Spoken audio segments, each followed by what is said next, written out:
Gloire au Seigneur. Amen. Avez-vous passé une bonne journée? Amen. Gloire à Dieu. On a remarqué dans l'un de nos témoignages qu'on a écouté, le témoignage d'un frère lorsqu'il contemplait les choses à l'extérieur, il les voyait différemment. L'un voit comme ça et l'autre le voit autrement. L'un parle comme il parle et l'autre parle autrement. Et des fois, c'est difficile à ce que le courant passe, parce que chacun est différent, chacun vit sa propre vie. Mais la vie que nous menons, c'est une vie joyeuse, c'est une vie chrétienne. Et là où il y a une tiédeur, où il y a une tristesse, qu'il y a de l'indifférence, le Seigneur, il nous ouvre les yeux malgré que nous croyons de voir, mais nous voyons les choses différemment. Et lorsque le frère il a remarqué qu'il voyait les choses différemment, tout est devenu normal dans son témoignage. Et c'est ce qu'il veut, le Seigneur, remarquer ce qui convient, ce qui est bon et ce qui est agréable pour chacun de nous. Et c'est pour cela, ce soir, que nous sommes ensemble et que nous pouvons partager ce que le Seigneur il a à nous donner. Amen. Que le Seigneur soit béni et glorifié. Vous êtes courageux, courageuses de venir à la réunion.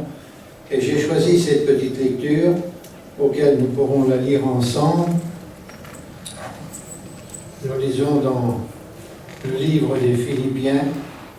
On va lire Philippiens 4 et le verset 4. On va prendre. Réjouissez-vous toujours dans le Seigneur. Le serviteur Paul, il dit, je me réjouis de votre douceur connue de tous. Le Seigneur est proche, ne vous inquiétez de rien, mais en toutes choses, faites connaître votre besoin à Dieu par des prières, des supplications et avec des actions de grâce. Amen. Amen. Pour toutes sortes de bénédictions, toutes sortes de choses qu'il pourrait arriver parfois à faire un blocage, à faire une indifférence, si la vue se trompe, si la vue voit différemment, alors que le Seigneur ouvre nos yeux. Amen. Et qu'il ouvre nos oreilles pour entendre ce qu'il a à nous dire. Amen. Peut-être que la lecture ne suffira peut-être pas assez longue pour vous, mais qu'elle soit profitable et efficace. Il y a bien des années de cela, quand je lisais ça, je pensais l'église de Philippe. Philippe, c'est une petite ville qui est à côté d'Athènes, et pas très loin, sur le port, nous avons fait une mission avec un chapiteau. On était en Grèce avec les caravanes. Et c'est là que Paul, il a joué avec son ministère et il a employé une façon de rendre témoignage, une façon de parler, une façon d'enseigner, auquel je vais reprendre ma lecture et je vais lire le même verset, et nous venons de lire au verset 4. Mais là, nous allons voir ce que dit le serviteur, qu'il nous dit. Et cela, voilà le message de Paul et la lettre qu'il fait à Philippe. Et là, il dit, j'exhorte Évodie et Syntyche à être des mêmes sentiments dans le Seigneur. Amen. Amen. Amen. Il dit, il exhorte ces deux femmes, il les a exhortées avec une douceur exceptionnelle, sans condamnation, sans jugement, sans de dire je mets une loi pour les dames, j'ai un message pour les dames particulier, mais l'apôtre, il est intelligent, il sait enseigner, il sait comment s'y prendre avec les dames, et c'est pour ça qu'il dit j'exhorte Syntyche, et il dit à être des mêmes sentiments. Le serviteur, il va même un peu plus loin, que ces sentiments-là soient en Jésus-Christ. De bons intérêts dans nos sentiments, notre bonne façon de voir, notre façon de faire et notre façon d'agir. Et c'est pour cela qu'on pourrait avoir une réaction, on pourrait avoir une différence, de dire mais non, moi je le vois comme ça et puis j'avais rien à fiche, ça ne me regarde pas. Et c'est pour ça que Paul, il est assez délicat dans son exhortation très courte, Il dit, je vous exhorte, mes sœurs, à être des mêmes sentiments. Et c'est pour ça que, quand on voit Elodie et Sintich, qu'il dit, ayez les sentiments qui étaient en Jésus-Christ, il est bon d'avoir des sentiments. Ça fait marcher notre conscience. Quand notre conscience ne marche plus, je voudrais m'adresser ce soir aux chrétiens, et nous sommes une grosse partie de chrétiens, enfants de Dieu, mais je voudrais parler pour le foyer peut-être qui se trouve dans ces situations-là, que notre frère il a dit dans son témoignage qu'il voyait les choses différemment. Et ce soir, nous voulons voir la réalité des choses. Nous voulons voir ce que le Seigneur est capable de faire. Et c'est pour ça que Paul, il exhorte avec une douceur. Il exhorte avec de bons sentiments. Et là, c'est pour ça qu'il dit, il dit pas le mot mes sœurs ou alors mesdames. Il dit à Sintich et son ami, ayez ces de bons sentiments les uns envers les autres. Ayez les regards les uns sur les autres, d'une façon qu'on puisse avoir ce partage. Des fois, il n'y a pas besoin de parler. Il n'y a pas besoin des fois de chanter un cantique, même, des fois même pas besoin de prier. Seulement, vous savez, chez nous, les gens du voyage, comment nous voyons les choses, comment nous remarquons les choses, on a vite dépeint une personne, on a vite discerné un peu comment la personne est. Et je crois ce soir, on n'est pas là pour faire des recherches de l'esprit, parce que l'esprit, il sait s'exprimer, parce que le Seigneur, il a dit, moi, je m'en vais, mais lui, le Saint-Esprit, il vous aidera. Amen. Dans votre témoignage, Amen. Dans votre comportement, dans votre façon de faire, dans votre façon d'agir, dans votre façon de comprendre. Et c'est pour cela que le Seigneur, lorsque le frère est rendu témoignage tout à l'heure, qu'il voyait les choses différemment, c'est pour cela qu'aujourd'hui, il peut l'expérimenter, il peut s'exprimer, de dire, mais maintenant, je vois les choses comme elles sont. Elles ne sont pas là, les choses, pour nous troubler, pour nous mettre dans l'erreur. Le Saint-Esprit, il est là pour faire son travail, et il le fait très bien, il le fait courageusement, il le fait parce qu'il sait comment faire, comment nous placer, comment nous exhorter. Et c'est pour ça que Paul, il y a ces deux femmes qui sont là, qui les remarquent, et il dit dans sa prédication, elles qui ont combattu autrefois. Autrefois, c'est le passé. Il semblerait qu'il faut remettre en marche la prière, comment agir, comment faire, comment prier. Et Paul s'en intéresse sans les scandaliser à ces deux femmes qui sont dans l'église de Philippe. Il n'est pas là pour les exhorter et de dire non, il prend soin de l'église, il prend soin des personnes, quel que soit l'individu. Si c'est un homme, une femme, une jeune fille, si c'est un papou ou une mamie, il sait réagir, comment faire. Et je crois, je demande ce soir au Saint-Esprit qu'il nous a donné, qu'il nous a mis le Saint-Esprit pour s'exprimer et bien voir les choses comme elles sont, si nous avons quelque part une négligence de la prière, une négligence de la méditation, une négligence du langage. Je vais peut-être dire un mot qui pourrait peut-être vous choquer, mais je ne voudrais pas abuser sur la note. Quand on sort de la réunion, quand on sort du local, je ne sais pas vous, quand vous allez agir, mais on aime bien quand on jette un regard sur quelqu'un, on aime bien le retour du regard qu'on lui a jeté. On le regarde et dans le regard, on partage des choses. Amen. Il n'y a même pas besoin de parler. Le Saint-Esprit, il sait comment réagir. Ça joue sur le sentiment. Si on n'arrive pas à discerner cela, eh bien, je vous dis sincèrement, vous savez comment on pourrait arriver à se trouver? On pourrait peut-être arriver à se trouver comme Elodie et Cindy, être enseigné par un pasteur. Je ne suis pas enseignant, je ne suis pas arrivé là, au bout de 65 ans que je prêche, mais je ne suis pas enseignant.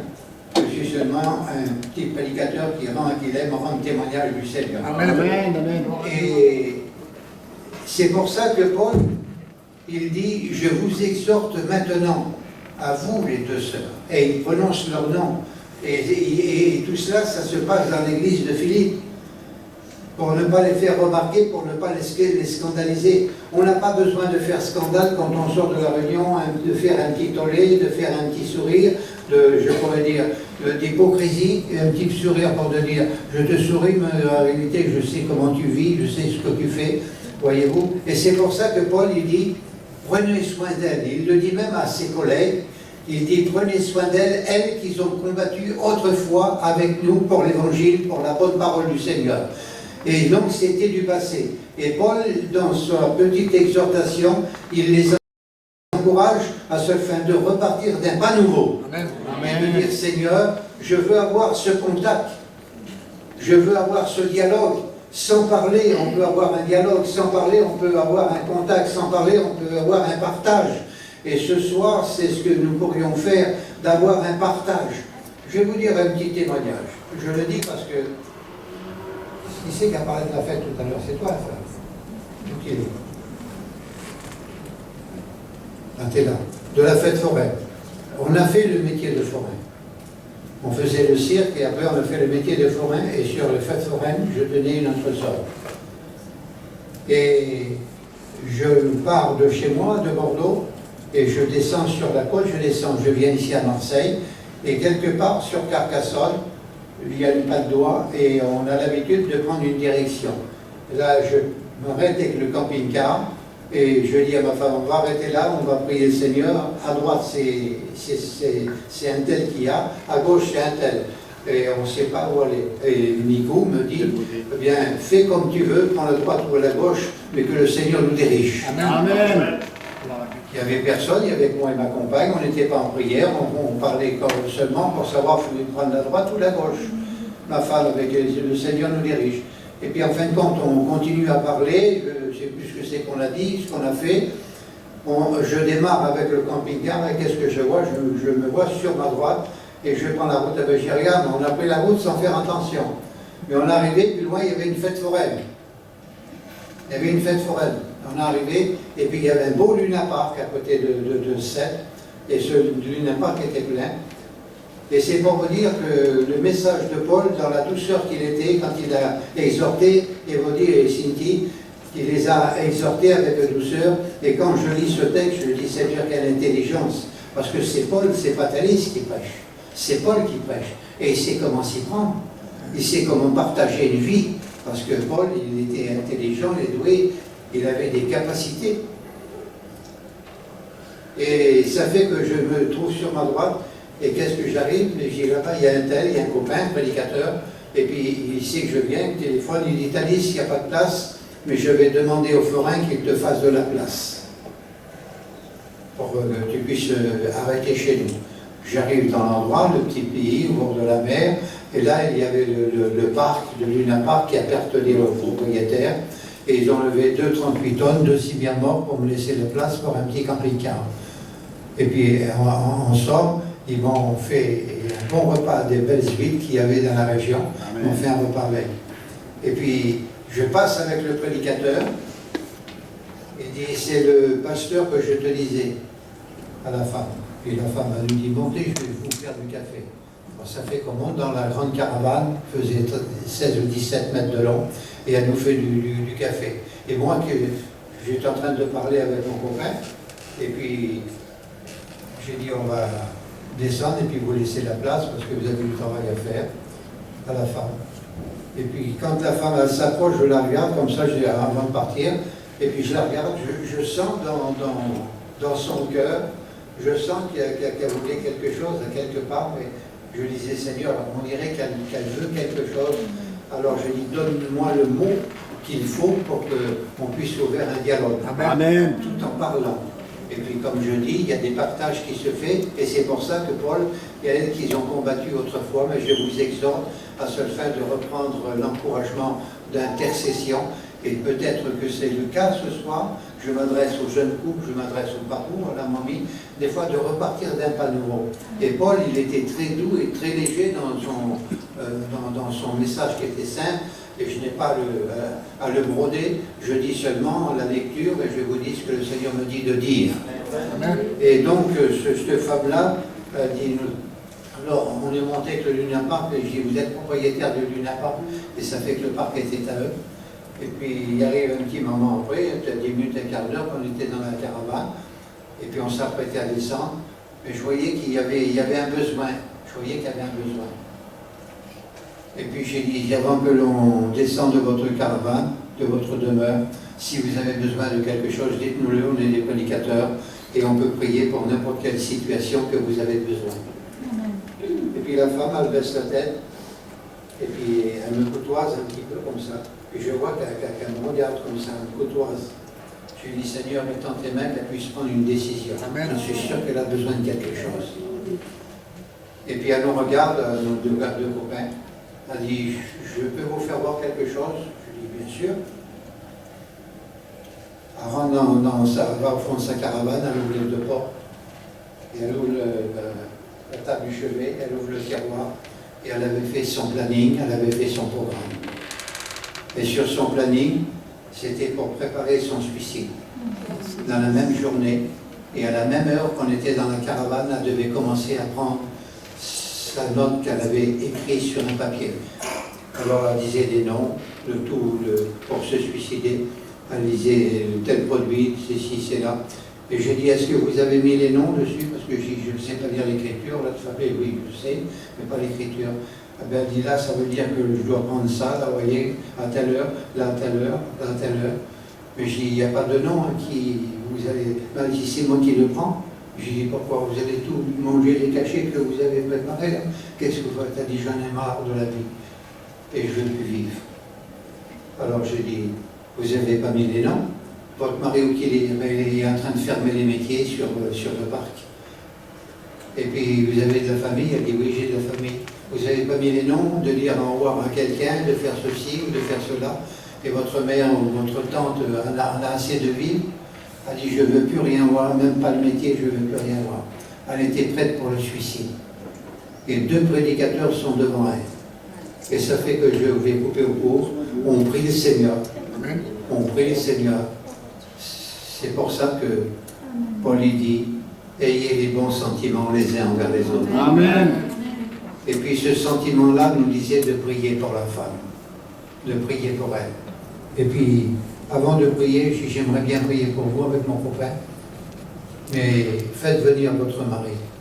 Elle prend le téléphone, elle dit non, je ne peux pas l'appeler au téléphone et lui dire ce que je suis en train de faire.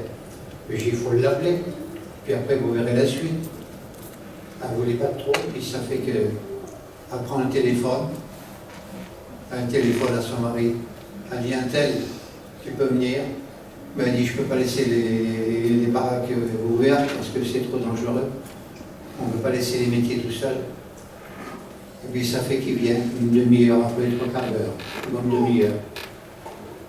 Une bonne demi-heure. Et puis la femme était là. Ça fait qu'on prie pour elle. Je lui dis, Seigneur, tu vois la recette qu'elle a fait cette femme? Elle veut mettre fin à ses jours. Alors je te demande ton Saint-Esprit, Seigneur, que tu touches son cœur. Visite-la, Seigneur. Amen. À l'instant même, le Seigneur, il a fait son travail. Elle a tombé à genoux, a demandé pardon au Seigneur. Elle a tombé à genoux, demandé pardon, puis il a son mari qui arrive avec un gros 4x4. Et puis il voit sa femme pleurer. Mais il dit, qu'est-ce qui se passe? Il voit 2 bonhommes dans la caravane. Qu'est-ce qui se passe? Ben, il dit, viens voir, je vais le faire voir. Regarde, voilà le programme et voilà ma journée. L'homme, il s'est écroulé par terre. A demandé pardon au Seigneur. Gloire à Dieu. Amen. Et c'est le Seigneur qui a pris la situation en main. Amen. Je vous l'enverrai, le Saint-Esprit. Et c'est pour ça que Paul dit à ces 2 femmes, et qu'il leur parle ouvertement, à être unis, ensemble. Être unis ensemble. Et c'est ce qu'il veut, le Seigneur. Il veut cette chaîne, il veut le maillon faible. Et le maillon faible ce soir, il peut repartir d'un pas nouveau. Amen. Et ce qu'il a fait pour ce foyer. Un mois après, le prédicateur, c'était sa région. Un mois après, l'homme et la femme, ils ont été baptisés par le prédicateur. Voilà ce que le Seigneur fait.